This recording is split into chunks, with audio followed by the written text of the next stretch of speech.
días. Adrián Macías, buenos días. ¿Qué tal, Ricardo, amigos del auditorio? Muy buenos días.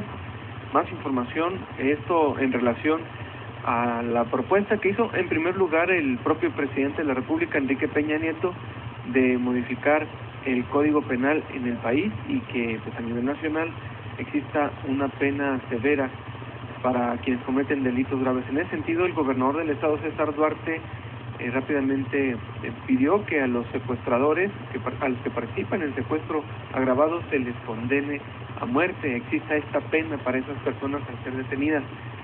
En ese sentido, Javier Ramírez Benítez, presidente del Supremo Tribunal de Justicia del Estado, asegura que es una propuesta saludable y sana la idea del gobernador, ya que el estado de Chihuahua además ha sido una entidad punta de lanza en establecer medidas de acción preventiva como la pena vitalicia a quienes cometen delitos de alto impacto, y según el propio titular del Poder Ejecutivo, del Poder Judicial en el Estado, aquí ya se cuenta con lo necesario para aplicar una medida de esa naturaleza, e incluso a nivel nacional solo será cuestión de que en los estados se analice y se implemente un solo código para que en ninguna otra entidad que no se esté legislando de la misma manera, pues sirva como refugio para quienes cometen delitos de alto impacto como lo es el secuestro, el asesinato, las extorsiones y esas cuestiones que han agravado mucho a la sociedad. Para el titular del Poder Judicial, pues estamos en las condiciones para aplicar una medida de esa naturaleza. Escuchemos lo que comentó. Que estableció como medida de prisión preventiva, cuando ya se dictara la sentencia, la pena vitalicia. El hecho de que el gobernador del estado haga una propuesta de esa naturaleza, ustedes han visto cuál es el resultado del trabajo cuando de los tres poderes hicimos la reforma para establecer pena vitalicia respecto a esos delitos. Creo que es una propuesta sana, es una propuesta saludable. Pero ¿usted tiene duda del sistema judicial, señor? No hay ninguna duda del sistema de seguridad. Ustedes lo han visto, cómo está trabajando el sistema de seguridad aquí en Chihuahua. Vamos al propio presidente del Tribunal Supremo de Justicia del Estado.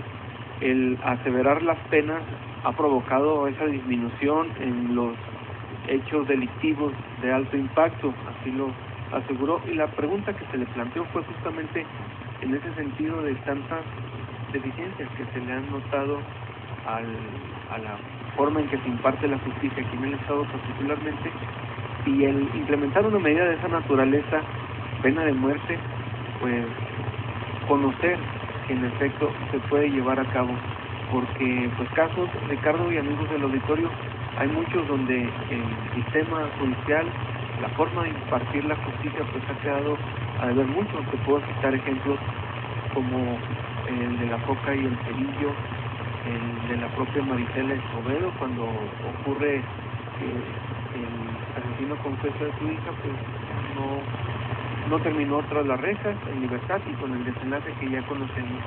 Entonces, con ese tipo de fallas, de lagunas, de ineficiencias, implementar medidas de esta naturaleza que para mucha gente puede sonar razonable, castigar de esta manera severa a quienes cometen delitos de alto impacto, pero también con el riesgo de la gente que sea juzgada siendo inocente. A veces no decimos como ciudadanos, Adrián, deben de aplicarle la pena de muerte a ese cuate por todo lo que hizo. Sí. Y se trata de gente que realmente se ha comprobado su participación. Salvo los casos que tú dices, la pena de muerte, igual que en Estados Unidos, yo creo que para poder llegar a aplicar esta pena a alguien, pues yo creo que ya deberían de tener todos los elementos que inculpen a la persona, ¿no? Para decir, pues lo vamos a matar.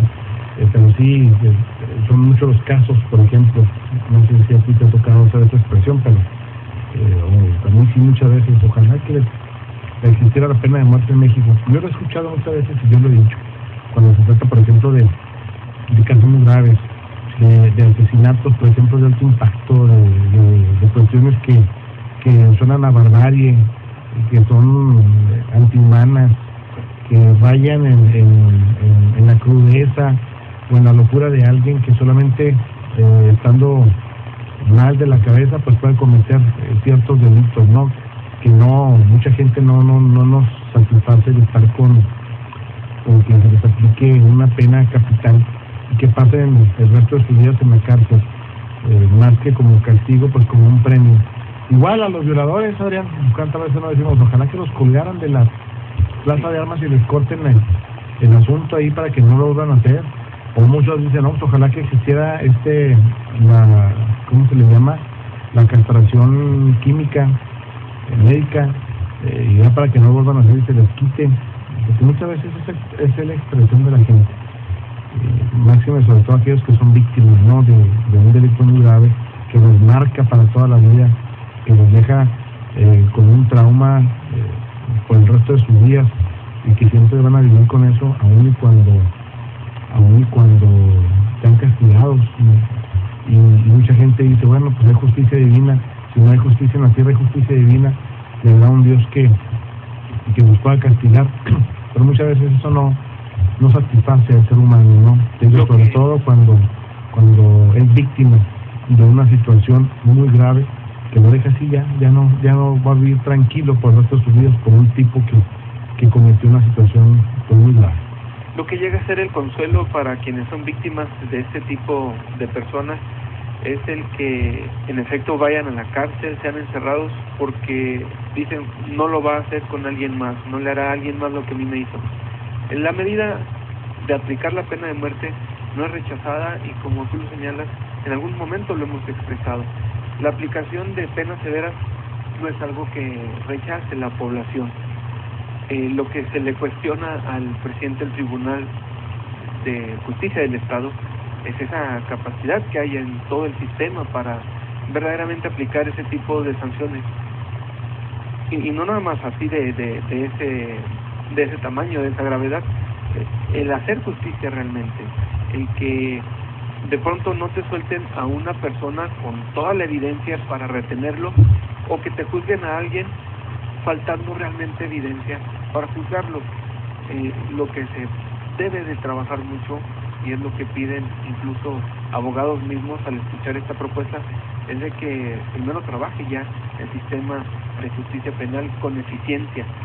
Y algo que mencionó también el presidente del Tribunal Judicial es que en este mismo año, en cuanto concluya, deja de aplicarse ya en todos los sentidos el antiguo sistema de justicia penal y aplica en su totalidad, plenamente, el nuevo sistema que entró desde 2008, de nuevo ya tiene 4 años, va para 5 años, Ricardo.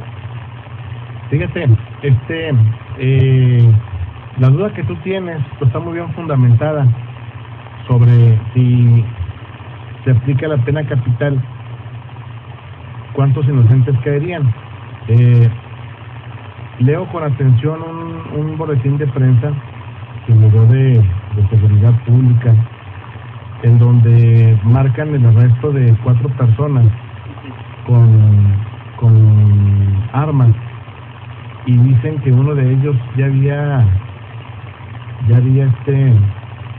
ingresado, que no había detenido por el mismo delito. Entonces, ¿qué está pasando? Yo me pregunto qué es lo que está pasando, o cuál. Ahí tiene que haber un error, no del Ministerio Público. Tú recordarás que el Ministerio Público consigna y encarcela en base a los elementos que les presentan quienes detuvieron a las personas. Sí. Es decir, si el agente de seguridad pública no justifica el por qué lo detuvo y el por qué lo está poniendo a su disposición, pues el Ministerio Público lo tendrá que dejar libre. Elementos de la Secretaría de Seguridad Pública Municipal realizaron una detención de 4 personas que tenían en su poder armas de asalto y pistolas, entre los que destaca uno que había sido consignado por tener armas de fuego en su poder apenas el 28 de noviembre. Estamos a 5, hace 5 días que salió, 7 días. Lo arrestan el 28 por armas de fuego. ¿Qué sucedió? ¿Por qué lo dejaron libre? Yo no entiendo aquí de verdad no entiendo. Si les dice el agente, aquí está José Pérez, lo traigo porque mire, lo agarré con armas de fuego.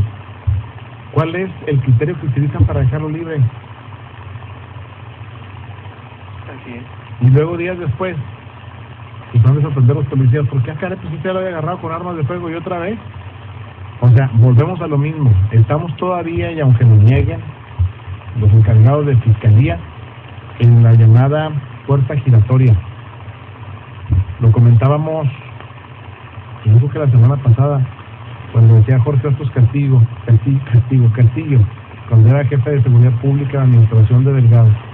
Al año revisamos 20,000 detenciones, 20,000 llegan a barandilla, pero de esos 20,000, 12,000 son reincidentes.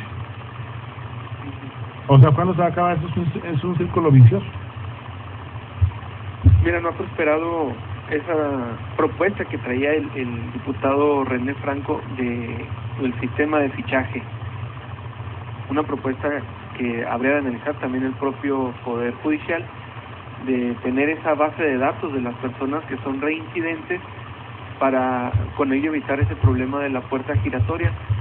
Lleva ya bastante tiempo, un año, poco más de un año, y no se ha logrado todavía concretar, que en inicio pues es una buena propuesta. Sale, Adrián, gracias. Gracias a ti, Ricardo, buenos días. Buenos días. Estamos con